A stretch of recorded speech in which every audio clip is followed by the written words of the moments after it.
Good morning, good afternoon, good evening, wherever you are. Welcome to another episode of What's Up with Power. My name is Justin Wagner with Team ODZ. We are happy to have another episode of teaching you the basics of power-based training so that you can take your training to the next level. We have a group ride going on Zwift over here with launching in 30 seconds. I'm going to send some messages to the group here to stick with me, and we've got a guest presenter, Nate Dunn from Data Driven Athlete. You guys have seen him before. Great presenter. We always love his perspective. It's a good one, and always really enjoy having him. So let me get the group rolling here, and at the same time, switch to watch the live feed on my phone so I can monitor questions. So I think we will get this rolling all here, and there we are. We've got the live stream rolling. I'm rolling at well over 1.5 watts per kilo. I'm going to settle down, let everyone group up on me, and I'm going to bring Nate on the screen. Nate, how you doing this morning? I'm doing well. Good morning, Justin. Nate's enjoying California weather. I'm dreaming of going to Arizona in a little over a week, ride my brains out for a week. So I'll be maybe enjoying some of what you get all the time. Well, not all the time, but certainly the last couple of weeks, that's for sure. Awesome. Okay, well, I've got your first slide, Training with Power, the why on the screen. I'm going to go off the screen, and you just let me know when to advance. Perfect. Awesome. Yeah, thanks. And for any of you that are new, again, my name is Nate Dunn, and I'm a cycling coach out of Sacramento. My coaching company is called Data Driven Athlete. I have two young kids. My daughter is 5 years old. She started kindergarten this year, and then I have a young son who will be turning 2 next week. So happy to be here this morning. Excited to kind of introduce some of these concepts to you for those of you that they might be new, and then for those of you that maybe are reviewing some of this stuff, hopefully we can highlight some additional stuff that maybe you missed. And of course, if you have any questions about any of the content that we discover here or that we discuss here this morning, just let me know at the end, and we can cover any questions that you have. So let's go ahead and get started with the next slide. So this presentation or this content is largely coming from the book Training and Racing with a Power Meter. So the first chapter that this book starts with is kind of building a case as to why training with power is worth your time. Now, even though Training and Racing with a Power Meter is still, considered to be the classic book or the classic reference on learning about training with power, it's dated now, and the fact that this argument now is largely kind of a moot point, where most people that are riding now, whether or not you're racing or whether or not you're just training for exercise, have already kind of heard about the value of training with power, and they've already been convinced of that fact. So this book kind of lays out a long case with lots of different examples, such as, a better ability to track your fitness, analyze your races, identify strengths and weaknesses, maybe improve communication between you and if you're a coach, or maybe even improve communication in terms of talking with your friends about what types of rides you're doing, what intensity your rides were, and then also helping to guide sports nutrition choices. So the book, this chapter, if you have this book and if you're kind of reading along, lays out a lot of different examples for why training with power is worth it as opposed to training with heart rate. So we're not going to get into all of those details. And we could go to the next slide, please. We're not going to get into kind of the weeds of why training with power is more effective. If you're here at this presentation and if you're riding on Zwift, most of you are probably already utilizing a power meter and you've been convinced of that fact. So what we want to do is we want to zoom out a little bit and talk more about the concepts of, or kind of some of the core concepts at the base of training with power. And even if you've been training with power for a long time, or if this is new, hopefully this is some useful information to help you understand why it is that training with power can have such a huge impact on your cycling. So next slide, please. So I would say the number one case of, beyond all the different things that are discussed in the book in terms of why training with power can help to improve your riding, is that training with power helps us to create a measurable process-based approach to our riding. And that's really, I would say, the biggest and most convincing case for why training with power is worth your time, and that it enables us to lay out a process, to measure that process, and to refine that process over time. So we're going to talk about kind of how do you do that? How is it that you create a process to help improve your writing, and where does that even start? So next slide, please.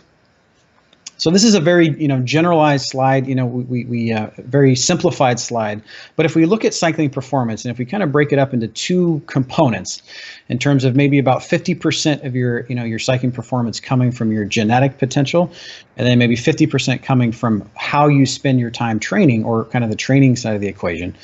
And then if we further break out that training and we say, okay, well, some of the factors that contribute to training success maybe are available training time, maybe about 15%, maybe about 10% coming from kind of mental toughness or your ability to kind of stay motivated. And then I think it's probably appropriate to say maybe even 25% of our success in training comes from the quality of our process.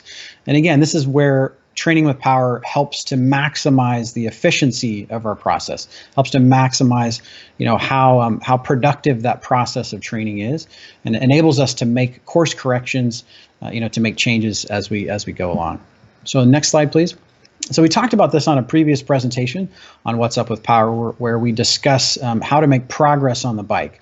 But this slide, I think, is appropriate for this presentation as well, because if we're looking again at this continuum of cycling potential or cycling performance, and on one side we have genes, on the other side we have, maybe deliberate practice. What power helps us do is what training with power helps us do is it helps us move this slider all the way over to the other side, to where we're focused on the deliberate practice side of improving and getting better. And ultimately, that's the area where we have the most potential to change, and where we can get the best use of our time, focusing on deliberate practice and process, as opposed to thinking about or kind of being frustrated with our lack of genetic potential. So next slide, please. So where does this process start? So our process of training with power, or kind of the methodology behind training with power, as discussed in the book, starts with science, and it starts with this concept of the lactate threshold. And a lot of people, most of you, might be familiar with this, concept of the lactate threshold. It's something that is commonly discussed now when it comes to cycling, but sometimes we can kind of lose sight of exactly what it means and why it's important to understand when it comes to developing a process for our cycling. So next slide, please. So first of all, we want to start kind of with the bare bones definition of the lactate threshold. And the lactate threshold is simply the point at which your body can no longer maintain equilibrium between lactate production and clearance. So it's that threshold to where your body can no longer clear lactate, and then lactate levels begin to accumulate exponentially in the blood. So next slide, please. So why does this matter? Why do we even care about this idea of the lactate threshold? And there's a lot of support in literature for the lactate threshold really being the best measure we have of endurance performance, not just on the bike, but in other endurance sports as well. So on the bike, we say our power at lactate threshold. When it comes to swimming, we might say our swimming speed at lactate threshold. When it comes to running, we might say our pace at lactate threshold. But whatever it is, the lactate threshold is a great measure of endurance performance across all those sports. And when it comes to training with power, it's central to power-based training. So a lot of our metrics that we use through Training Peaks or other platforms are all kind of central to this idea of the lactate threshold. So we're going to discuss kind of what a typical lab testing protocol looks like. What does it look like from the lab? And then expand that a little bit to look and see what it looks like in a practical sense on the bike. So next slide, please. So we have here, pretty clean graph. This is not what a lot of blood lactate tests look like in the lab, but if we look at them in aggregate, this is kind of a good picture of what they might look like. So just to explain this graph a little bit, on the bottom, or on the horizontal axis, we have power, we have intensity as listed in power in watts. And on the vertical axis, we have lactate concentration in millimoles per liter of blood. So that's kind of what we're looking like. And in a typical blood lactate test, we have stages where an athlete will go through, where let's say maybe every 3 minutes there'll be an increase in wattage. And then at each of those stages, then they'll be taking a sampling of blood, usually from the ear, to then test for the blood lactate concentration. So in this graph here, you can see here, as we move through the intensity spectrum, we have this deflection point that's happening at about 4 millimoles per liter of blood lactate. And this is generally what we've kind of settled on as being our definition that's most appropriate to endurance sport of the lactate threshold. So next slide, please. So we want to take this concept from the lab, where we're taking blood samples and where we're kind of in this very fixed and sterile environment, and we want to say, how can we best apply that in a practical sense to the bike, where we're using our power meter on a day-to-day basis and using it in all kinds of different circumstances, from a race to training on Zwift or whatever that might be. So next slide, please. So to kind of talk a little bit about this transition from the lab to the bike, right? So we take this concept of the lactate threshold, which is generally a lactate concentration of 4 millimoles per liter of blood. So for different people, this can be different. This can range, but generally we've kind of settled on approximately 4 millimoles per liter of blood. And that measure of the lactate threshold from the lab correlates well with approximate average power over a 40K TT. Also approximate average power for a 60-minute all-out TT. Approximately, and this is where a lot of you are familiar with, approximately your 20-minute peak power minus about 5 to 15%. So this is the measure that Zwift is going to use to estimate your FTP. But another kind of connection back to that laboratory-based understanding of lactate threshold. Or another one, if you're someone who's riding a lot of criteriums or aggressive group rides, maybe your 60-minute peak normalized power. So these are kind of all these different measures that we've looked at, and we've said these all correlate pretty well with what that laboratory-based measure of the lactate threshold is. So next slide, please. So this is where we get this term functional threshold power, because we don't really care about blood lactate levels when it comes to, spending our time on the bike on a day-to-day basis. Most of us, even if we had access to a laboratory where we were taking, blood lactate samples on a regular basis, that wouldn't be something we'd be interested in. And so instead we say, what's a functional measure of this lactate threshold? And then we come up with this term, or the founders of Training Peaks, came up with this term FTP, or functional threshold power. And really what that is saying the lab is interesting, when we're looking at studies and when we're looking at kind of measuring specific variables in a laboratory, we want that specificity of blood lactate concentration. But when it comes to a practical sense, power meter is much more functional. It's much more usable to us on a daily basis. And FTP, this measure, serves really as the foundation of power-based training. So if you're familiar with Training Peaks or those different metrics from, any of the kind of I would say common metrics used in analyzing a file, and in future presentations, you'll see different presenters talk about a lot of these different things, what I consider to kind of be in the weeds a little bit of, lots of different power jargon, and most of that terminology, either from analyzing a power file or from kind of zooming out a little bit and looking at a large perspective, like you might see in the performance management chart. All of those are based on the FTP. So understanding the FTP really is the foundation of our power-based training. So next slide, please. So we've started with kind of this understanding of the lactate threshold. So when we look at this power-based process, we start with this understanding of the lactate threshold coming from science. We establish our FTP, right? So we either do that through looking back at past data, or we do some current baseline testing. On Zwift, I know they have a workout there where it'll guide you through the process of determining what your FTP is. So this power-based process starts with understanding the lactate threshold, establishing our FTP.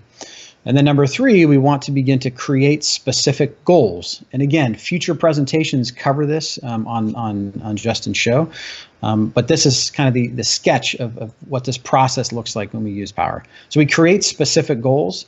And from those goals, then we target workouts. We create workouts to help us achieve those goals. So those goals might be specific power-based goals.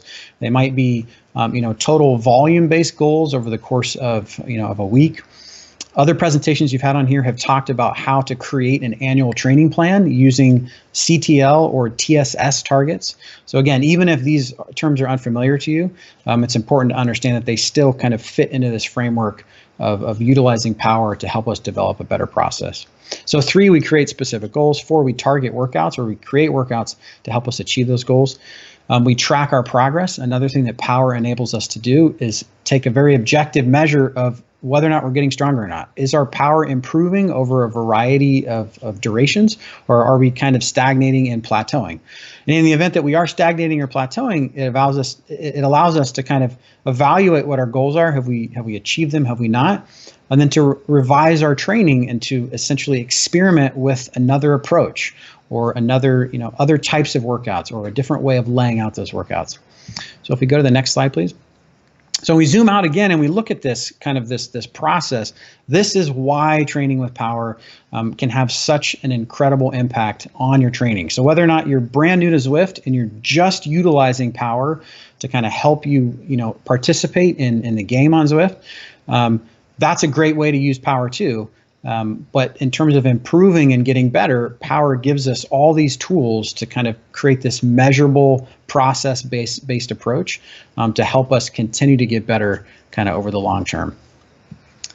So we're going to hop into the Q&A portion here. If you have any questions about maybe how to utilize power in your specific scenario to kind of improve your training, or even if another idea has popped into your head about something else, you can feel free to let those fly in the Facebook comments box.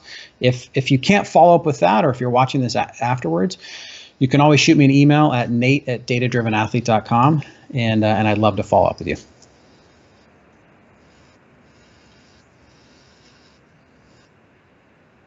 Sorry for the long pause. I was trying to type in a message to the game right as soon as Nate passed the ball back. So here we are. Thank you everyone for coming. Like Nate said, we've got time now to address questions. I will do my best. If you're writing in the game and want to send a message through the game, I'll do my best to relay those, but they don't stick around because I'm not using the mobile app. So if you put them in Facebook, or if you put them into the Discord chat, I'm watching that as well, and we can relay those and address them. Nate's usually really good about following up. We also we do have a forum. If you're watching, we'll post a link to the forum as well. You may see it, the video there, but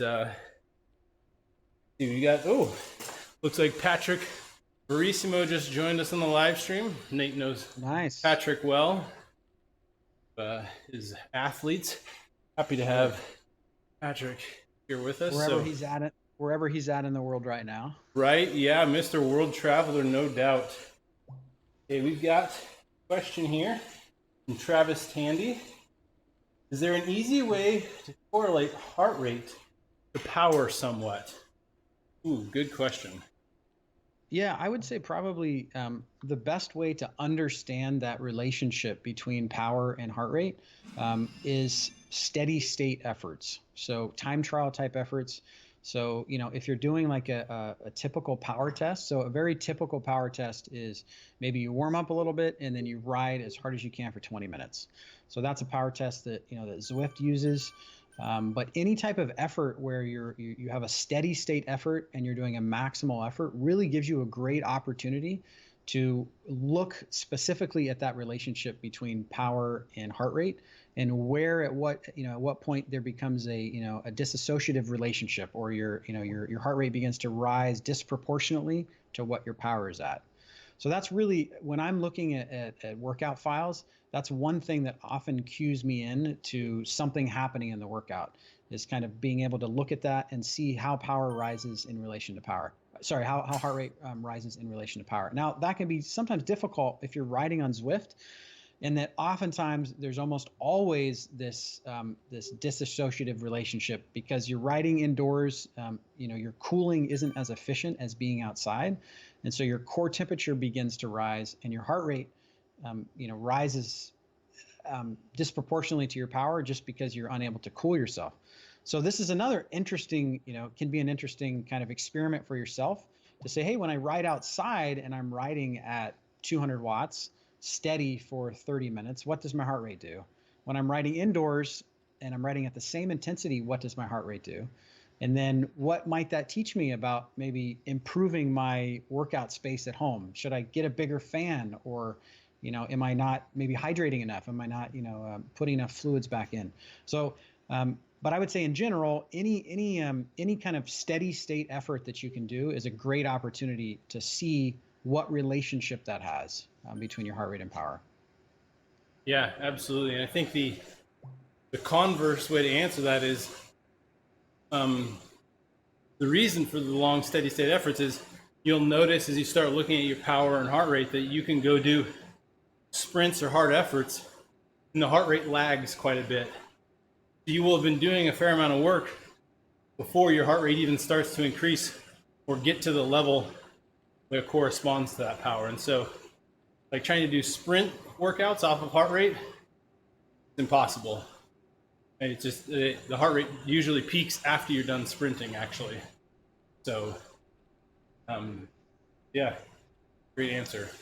Yeah, my best advice would be is just to jump in and experiment, and use whatever training software you have, even if it's Garmin Connect, a free option, or Strava or Training Peaks, is to jump in there and look at it next to each other, and kind of begin to experiment with that and kind of learn more about it from your own files.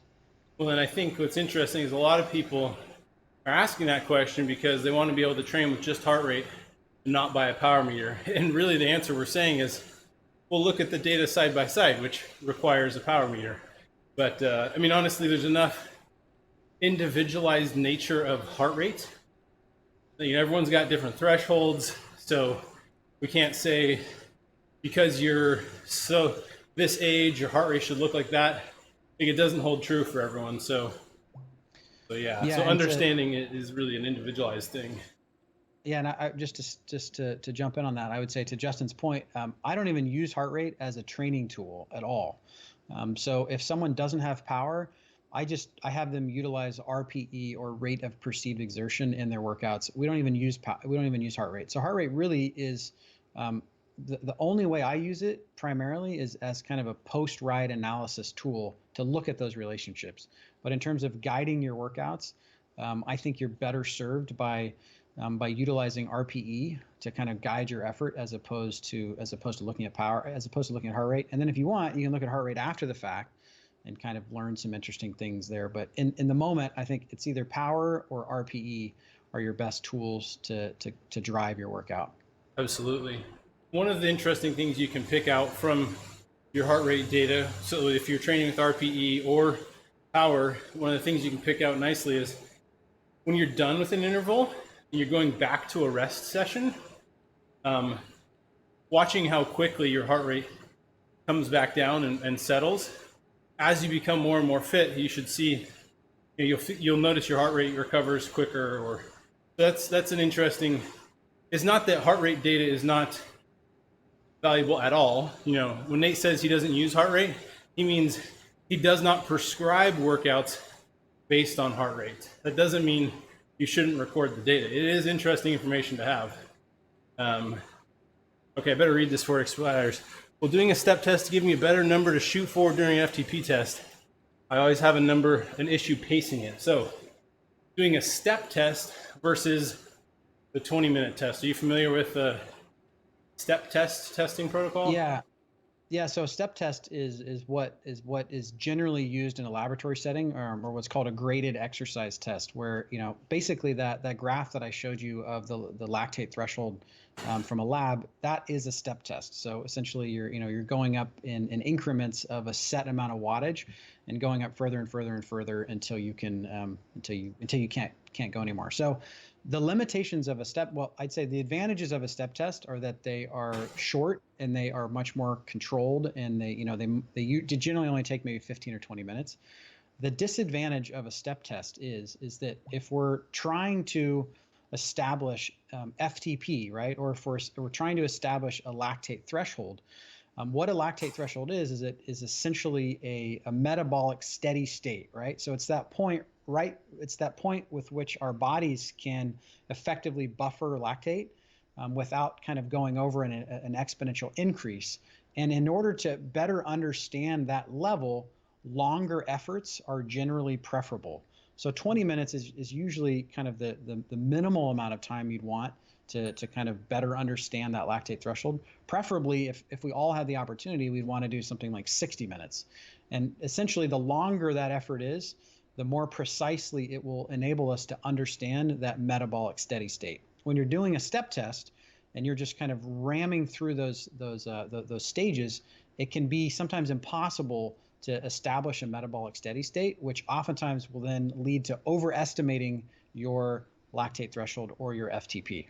So there are, I guess I'd say time reasons why a step test, might be effective for you. And for many people, they can still be a really effective way at estimating your FTP.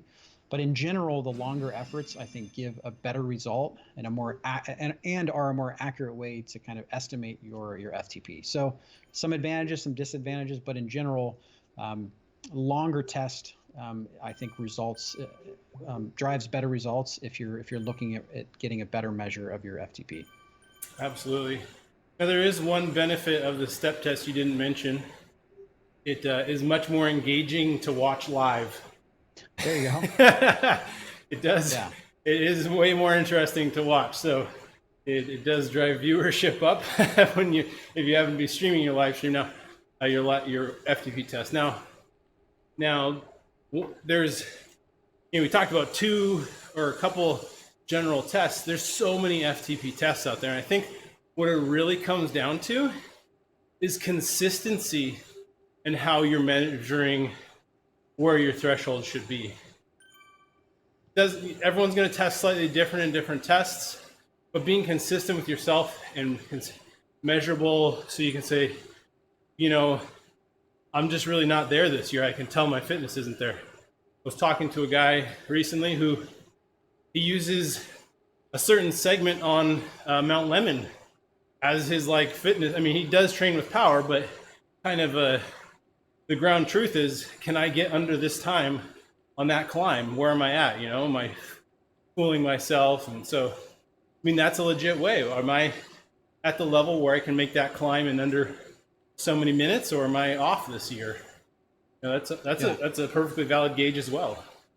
Yeah, and I would say to kind of go back to the threshold test, like you had talked about, Justin, I'd say whatever it is that you choose, if you find something that really works for you and it's more motivating for you and it works, I'd say it's fine. I would say choose one that works for you, that's repeatable. But then the next comment would be is to err on the side of being more conservative. There's this, and to remember that all of these tests are approximations of this lactate threshold. And the problem with that oftentimes is that we do a test and we want the result to be higher than it maybe actually is in terms of looking at your lactate threshold.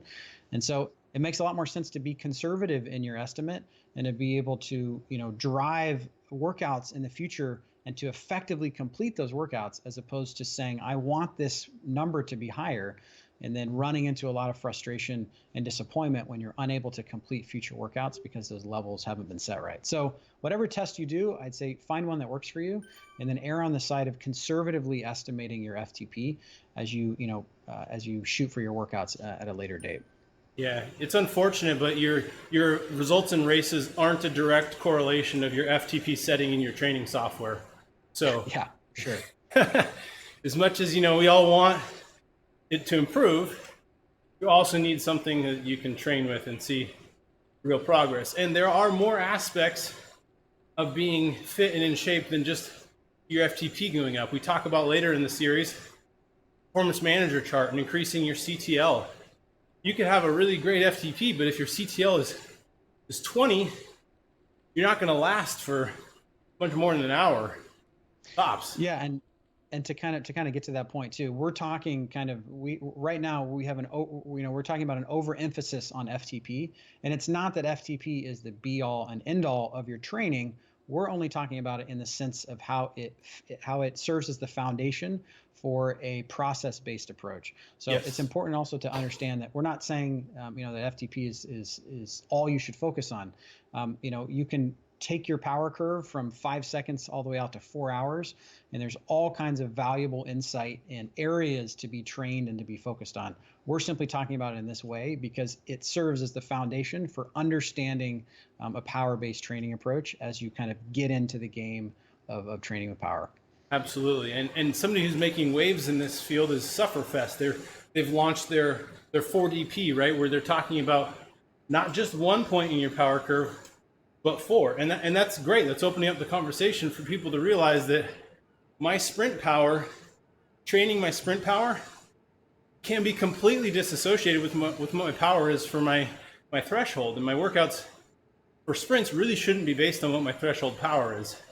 And this is true. Anyone who knows their power curve would say, yeah, well, there's really more than 4 numbers, right? It's a completely continuous curve, but we may not need to train your 5-minute and 10-minute power differently from your 4-minute and 50-second power.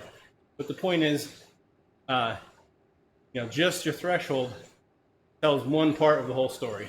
So yeah, and as you kind of start this journey, if you're new to training with power, you can get deep into the weeds on all different types of training, and should you do this intensity and should you do this intensity, and a lot of the different topics on this show will kind of covers that, or if you want to go back to the archives and view some of that, but understanding kind of this core concept and coming up with a system that you yourself use. So whether or not if you're next to Mount Lemon, that might be your best chance to understand where your FTP is at. If you're stuck indoors, then that might be finding a type of test protocol that is time efficient for you and enables you to stay motivated and engaged. Whatever it is, figure out what that is, stick with it, so then you can kind of implement those different test periods over time to help to improve your process and your understanding of getting better.